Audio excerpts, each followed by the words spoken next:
Arsenal, they take on Everton this weekend, looking for a fourth league win in 5, and in fact, a sixth in 7 in all competitions as well. Mikel Arteta faced the media this afternoon. Our reporter Gail Davis was there asking the questions for us. Let's join her live right now. Afternoon to you, Gail. Let's start off with the all-important injury news. Bit of a positive update today? Yes. Been like that a lot this season, hasn't it? Because defensively, Arsenal have really struggled to put out the same back four.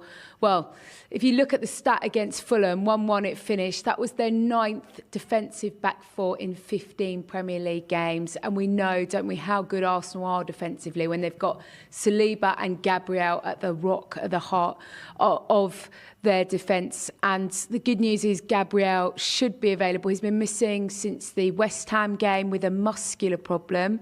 The bad news is that Ricardo Calafiori not quite there yet. And I think given that he arrived in the summer, £40-odd million, he's not managed to get a run of games together. He's being very, very cautious, I think, Arteta with him, because he's a huge asset for them to have, but not while he's on the bench. A bit disappointed, Arteta, when I spoke to him after the Fulham game on Sunday, but they had that big win, didn't they, in the Champions League against Monaco. A fantastic performance, wasn't it, from Bukayo Saka, his 3rd and 4th Champions League goal of the season. His numbers this season, Arteta talked a lot about them today, are pretty phenomenal in terms of his goals and his assists. Only Mo Salah is ahead of him. There's still so much to do. There's everything to win, you know. Still, so that's the motivation. The fact that he wants to be better every single day, that he wants to keep pushing this football club, this team to a higher level, and that's it. He doesn't need. If I have to motivate him, that's a problem. That's within him. He's only young, but would you say that right now Bukayo Saka is world class? I don't know. I don't like putting etiquetas. Labels to players. You know, he's exceptional. He's exceptional what he does. He's doing it very consistently. Now we need to go to the next step and win things collectively as well, probably to get that label, and that's the aim. Really interesting as well to hear about where Saka goes next in terms of the evolution of the player. Talked a lot about him maybe moving centrally to have a chance of matching those numbers of the likes of Ronaldo and Messi. And we saw, didn't we, on Wednesday night, that spark, that creativity for Arsenal was back. Interesting that it was the first time that he's played Odegaard, Rice and Mourinho together in that midfield. And that did seem to open up the defence, didn't it? Because over the last few weeks, we all know they've become the set-piece kings, the corner kings. And it was interesting yesterday, we saw pictures, didn't we, of Nicolas Jova, the set-piece coach here at Arsenal, getting his own mural. My goodness, since when did set-piece coaches get that sort of notoriety? He's become a household name, hasn't he? And Arteta was happy about it and said he probably was going to enjoy the mural himself. So happy. He fully deserves it, the same as many other staff and coaches. So it's great that the attention is not just on the players or sometimes the manager. You know that our supporters can think that way, and someone can be so creative, and it makes people value and be recognized. And I think it's something really good. Has he seen it yet? He obviously hasn't seen it. Is he going to go and you showed him, yeah? Have a look past it? Did he like it? He would say, oh, well, he would love it.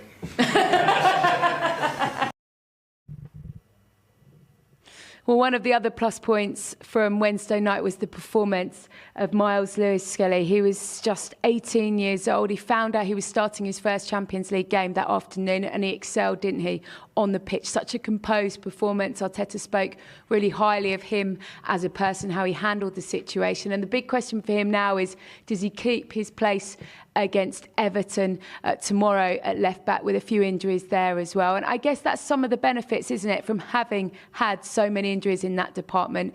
We could have seen the emergence of a new star. Who's winning the set-piece derby, Kim?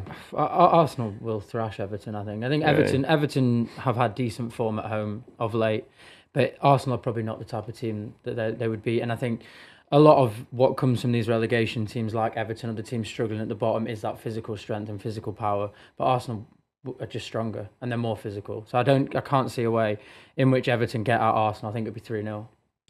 I think Arsenal win it. I'm not sure it's going to be as comfortable as that, just because I know from previous years how an Everton side under Sean Dyche are going to approach this game.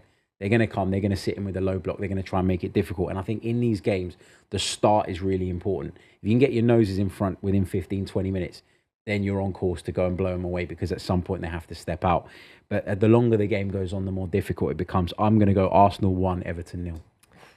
I'm going to go 2-0, and I'm going to back a guaranteed set-piece goal. Absolutely guaranteed.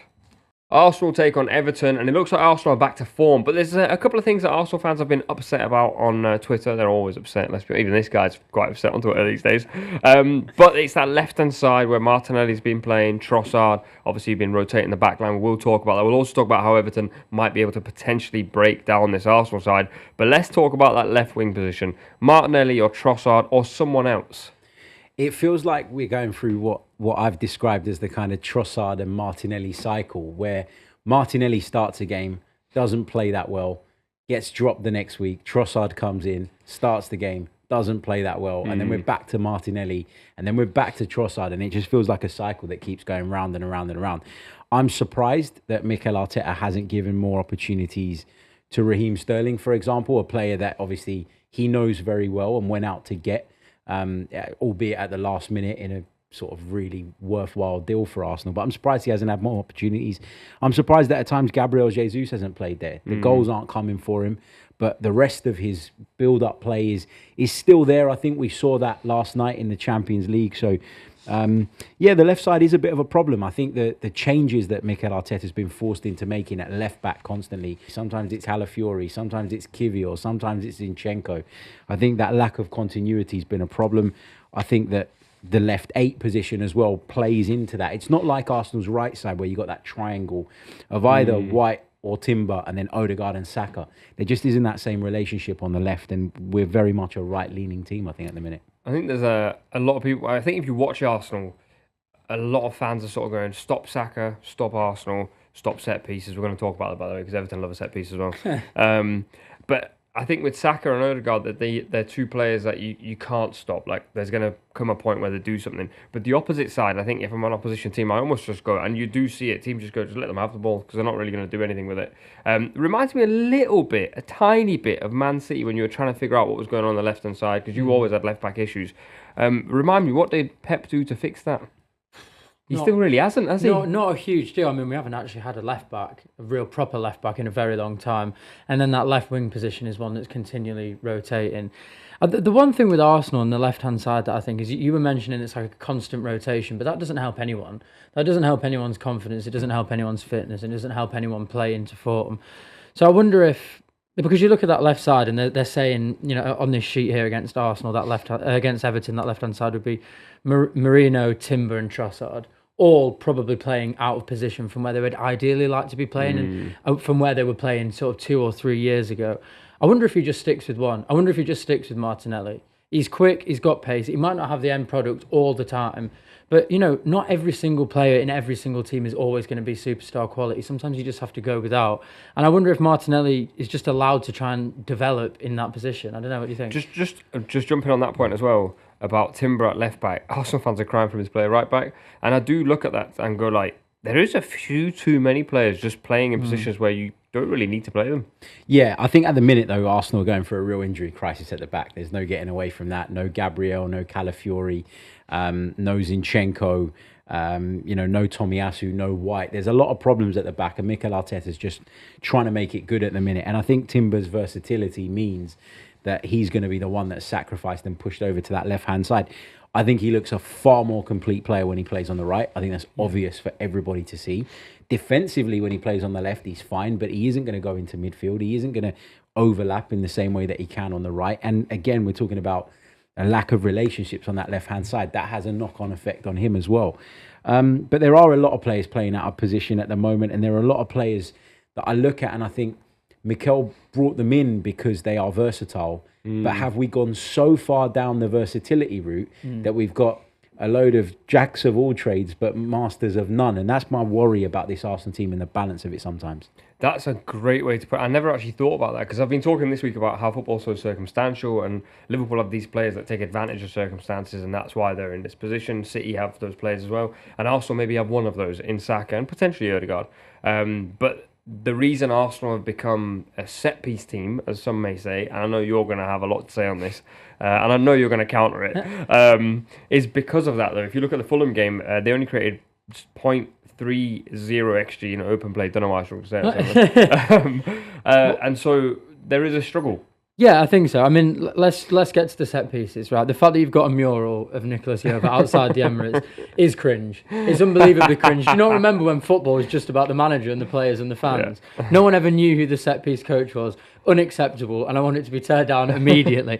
But no, I think, especially over the last couple of games, I think Arsenal are over-reliant on set pieces. Their last 3 goals in the Premier League have all come from set pieces. That's 4 points. And there isn't the same creativity there that there was last year or that there was the year before.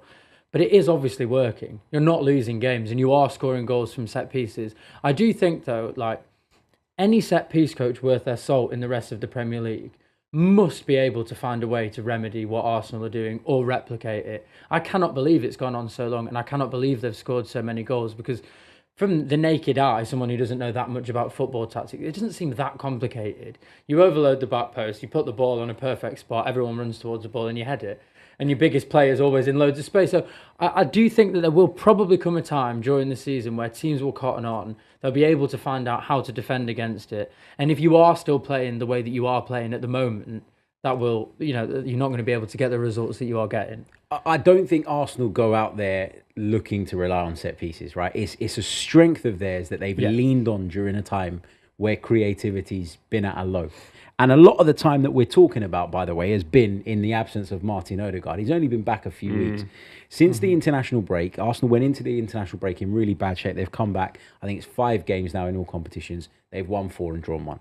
So obviously they've turned their form around, generally speaking. But the set piece thing, it drives me mad that people seem to have such an issue with it.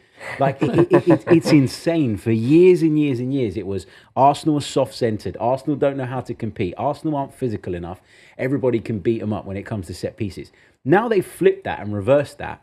And they're leaning on the fact that they've got these big, powerful, physical players. Everybody seems to have a problem with it. And I don't think they're that easy to stop, by the way. I think if you look at what they do, it's, yes, they line up a load of players at the far post. They put the ball into a certain area. But it's about the runs that they make. If you've got 5 players making runs across one another, if you're trying to mark those guys, you're either going to crash into each other, you're going to get blocked off by someone else. It's really, really difficult. They create chaos. I think potentially, before you jump in on the set pieces, I think potentially the way to stop this, and I'm planning on doing a TikTok on this, is if you're the defending team, put 4 players on the halfway line. Monaco did that in the Champions League. And I saw them do it and I thought, to be fair, I've already recorded the TikTok, by the way, Monaco. I'm not robbing it from you. But I did think that then puts you in a situation where you go, either we're really good at taking a set piece, but if it goes wrong, you're going to concede. Yeah. The thing about the set pieces is I do think that Arsenal obviously get a little bit more criticism than they probably duly deserve, just to do with their social media presence. But I do think if you look at their results, 3-0 against Monaco, that was last night at the time of recording, a very, very expansive game, played very good football, scored 3 really nice goals. Sporting in the Champions League, 5-1. Again, the same. I think 1 goal came from a corner, but the other 4 were very expansive. And you said that Arteta doesn't seem to be relying on set pieces, but I think he might in the Premier League. I think you look at those games against Fulham and you look at the game against Manchester United particularly, you didn't really create very much. You relied on set pieces to get you out of the hole, and they did. But I do fear that at some point they will stop. I think Arsenal are in the mode right now of just trying to get through. They're trying to stay in the mix. They're trying to stay in the race. And with the injury problems that they've got, and I know a lot of teams have injury problems, it's not an excuse, but it's context to why they're playing the way that they're playing. I think what they're trying to do is get through games, exerting as little energy as possible. So Manchester United, for an example, recent example, 2 set pieces. You take the lead on 53, 54 minutes or whatever it was. You don't need to go crazy. You're in front. Invite Manchester United onto you now. And that's what Arsenal do now, which I think makes them a little bit smarter than they were in the past. You don't have to go 100 miles an hour. Last night, the game against Monaco, it was comfortable. you don't need to overexert yourselves, and especially when you're really thin on the ground. I'm just wondering, do you not think, though, when you look at the way that they perform in the Champions League, do you not think that the setup is slightly different? There's a little bit more confidence in the Champions League, maybe potentially because you have to just be in the top 24 teams unless you get knocked out. Whereas in the Premier League, there does seem to be, I think, from Arteta, a little bit of fear, a little bit of lack of confidence. And I think it was the case at the beginning of the season. I understand why it was the case when Odegaard was out. I don't really see why it would be the case now, unless there is just like a slight lack of fear or a lack of confidence. I don't think that's fair, though, because I think if you look at the Fulham game last weekend, for instance, Fulham get a goal after 11 minutes on the counter-attack. The game state changes. Fulham can now play a transitional game. But wouldn't you say Arsenal in that regard, like if you want to win a league, in any game state, you still play your version of football? If you look at the possession stats and the number of shots and things like that, Arsenal completely dominated that game. But they didn't have that cutting edge in the final third. I don't think that's on Arteta and his approach. That's the players not delivering those key moments when they need them. I don't think the approach is wrong. And I think in the Champions League, what you've got is you've got Sporting, who are the best team in Portugal, right? So it's very difficult for them to play a game and go, well, hold on a minute, Arsenal might be better than us. We've got to be defensive. It's the same in Monaco, one of the top teams in France. I think they're third in Ligue 1 at the moment. For them to turn up and play with a Fulham mentality or a Brentford mentality or a Crystal Palace mentality, it's not going to happen. And that's why I think Arsenal are having more joy in the Champions League at the minute. I would also say Arsenal. Mikel Arteta's Premier League title charge could crash and burn against former club. Arsenal can forget about lifting their first Premier League title in 21 years if they suffer a shock home loss to Everton on Sunday, Gunners expert Charles Watts has told Sports Mole. Mikel Arteta's men were riding high on a 3-game top-flight winning run before last weekend's London derby with Fulham, where they were brought crashing back down to earth in a 1-1 draw with the Cottagers. Arsenal's stalemate in the capital meant that they failed to make the move of Liverpool and Everton's Merseyside derby being postponed, and they now sit 6 points below the Reds in the Premier League table, having played a game more than Onslaught's side. The derby delay means that the Toffees will also be well rested after their 4-0 thrashing of Wolverhampton Wanderers on December 4th, and if Sean Dyche's men can spring an Emirates surprise, Watts cannot see any way back for Arsenal in the title race. You can't be dropping points at home to Everton, Watts said. Everton are going to be well rested. They're not going to have played for about 2 weeks. Arsenal have played about 4 fixtures in that time. So you would think that they're going to look fresh and energetic.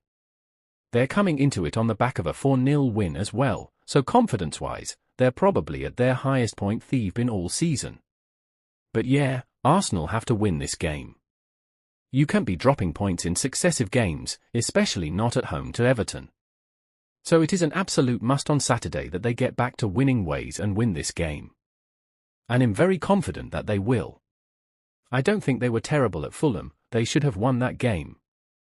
They didn't, but I really think they'll win this game against Everton. It would be an absolute hammer blow. It'd be curtains really. If you lose this game, if you drop 5 points in 6 building up to Christmas, I think that would be curtains for Arsenal. So it is absolutely essential they get 3 points at the weekend. Arsenal are searching for a 103rd top-flight win over Everton in Saturday's encounter in North London, and their current total of 102 is the most that any team has beaten a particular opponent in the history of the top division. Arteta's men have also won each of their last 3 matches against Everton after falling to defeat in 4 of their 5 previous contests before that sequence began, but there is a chance that the Gunners could be beaten at their own game this weekend. While Arsenal have scored from a corner in each of their last 3 Premier League games, 8 of Everton's 14 top-flight goals this season have come from set pieces, and Watts is concerned that a defence-minded Dyche unit could catch Arsenal cold from a deadball situation. We know what it's going to be, Watts added. It's going to be another afternoon when you're coming up against a team who are going to play in a very low block, who are going to look to keep things very, very tight. Maybe score from a set piece, because as good as Arsenal have been scoring from set pieces, they have been conceding from as well. We know that's the strength of Everton. So I imagine it's going to be a pretty frustrating afternoon. I don't see it being a very entertaining, thrilling game against this Everton side. Arsenal are going to have to stay patient, try and grind them down. They might have to score from a set piece again, if needs be, and just to get themselves ahead. An early goal would be big for Arsenal in this one, put Everton's game plan out the window a little bit, and it should be a much more comfortable afternoon's work. Arsenal boss Arteta has provided a positive team news update ahead of the visit of Everton, as Gabriel Magalhaes has taken part in training after missing 3 games with an injury and is pushing to reform his much-commended partnership with William Saliba. However, Oleksandr Zinchenko, Ricardo Calafiori, Ben White and Takahiro Tomiyasu remain absent for the Gunners, who had to put out their 9th different backline of the Premier League season against Fulham due to their defensive crisis. Coupled with needless red cards for delaying restarts and Bukayo Saka being disallowed a winner at Fulham due to Gabriel Martinelli being marginally offside, Watts argues that the rub of the green has not been going Arteta's way this season. I'm not using this as an excuse. I don't want to use the word luck because I don't think luck really comes into it, but they've not really had the rub of the green Arsenal this season in an awful lot of things, Watts added. Fine margins, small decisions, the sendings off for kicking the ball away, which you've not seen anyone else get red cards for, and I doubt we'll ever see anyone get red cards for it again, apart from that 1-week period when Arsenal lost 2 and they were winning both those games, they end up dropping points.